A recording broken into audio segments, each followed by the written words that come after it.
بذار اینو تنظیمش کنم. به به، کیفیت این شد یه چیز. سلام عرض میکنم خدمت همه دوستان و همراهان عزیزم. حالتون چطوره؟ ببینم که چند روز نبودم حالتون نامیزون بوده. خیلی حس خوبی داره داشتن دوستانی که وقتی نیستی پیگیر حالت باشن. چند روز نبودم چون مشکل برام پیش اومده بود. البته برای من نه، من خوبم. سیستمی که باهاش ویدیو ادیت میکنم ضعیف شده و اذیت میکنه. درستش میکنم. همینجوری که میبینید کیفیت ویدیو رفته بالا. کانفیگ سیستممون را هم یواش یواش قوی تر میکنیم، قدم به قدم. عزیزانی که گفته بودید خیلی دیر به دیر ویدیو میسازم، اصلا نگران نباشید. بعد از این ویدیو قراره این فانتوم براتون ویدیو بسازم، قراره بتره کنیم. خب بریم سراغ آموزش امروز. این ویدیو میشه قسمت دوم از دوره تعمیر چرخ راسته دوست. تو قسمت قبلی میز و پایه چرخ رو سرهم کردیم، ولی یه چند تا از کاراش مون که مربوط به باکس دوم میشه.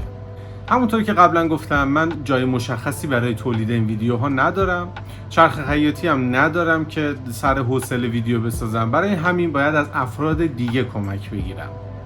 ویدیو قبلی از یک فروشنده چرخ خیاطی کمک گرفتم و تو این ویدیو یه شخصی که داخل خونش چرخ خیاطی داشت لطف کرد و به من اجازه داد که این ویدیو رو ضبط کنم.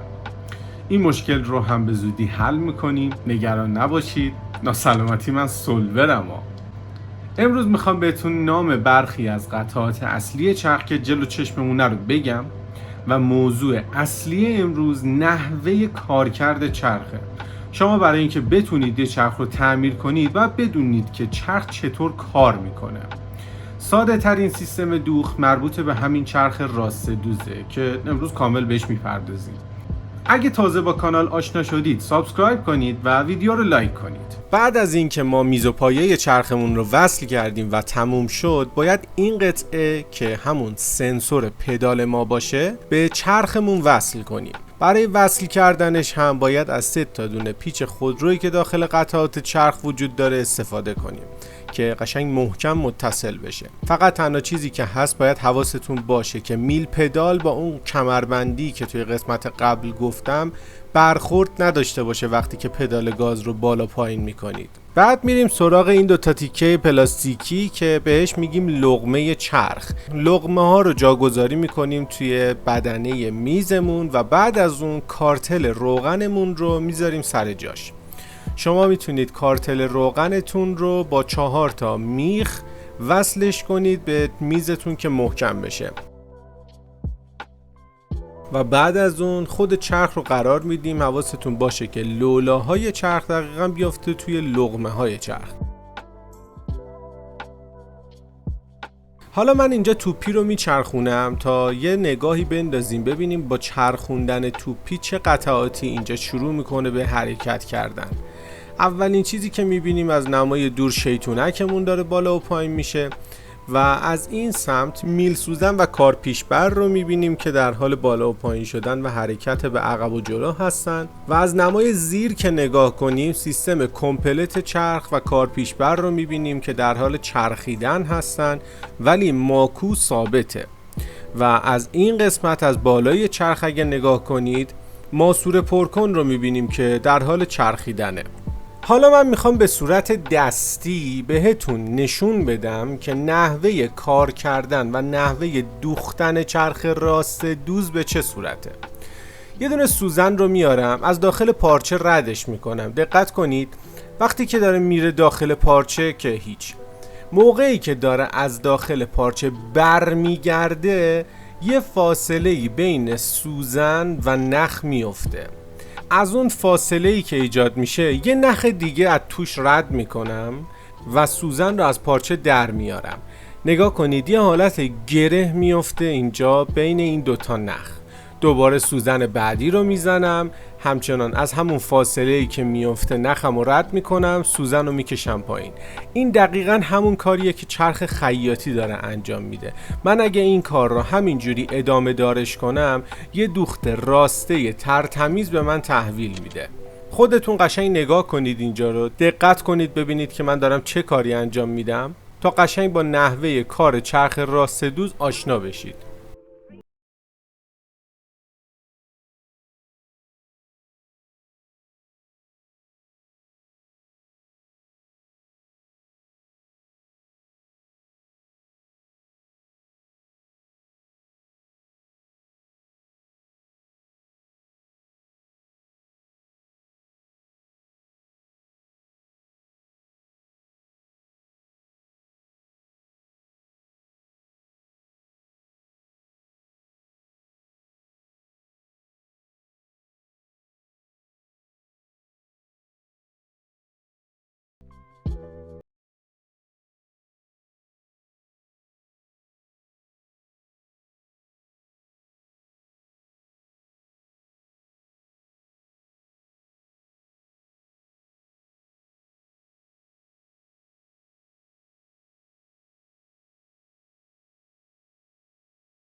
حالا میام همین کار رو با خود کمپلت چرخ که ماکو رو داخلش قرار دادم انجام بدم.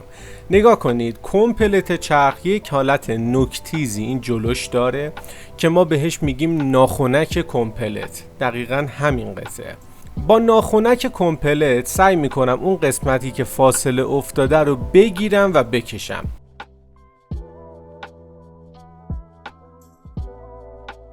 اینجا دیگه ما به سوزن احتیاج نداریم دیگه. سوزن رو برمیگردونمش بیرون و یواش یواش کمپلتم رو میچرخونم تا شما ببینید که اینجا چی میشه. فقط حواسم هستش که ماکو نچرخه، چون توی چرخ هم ماکو ثابت میمونه. با دست ماکومو نگه میدارم و فقط کمپلت رو میچرخونم.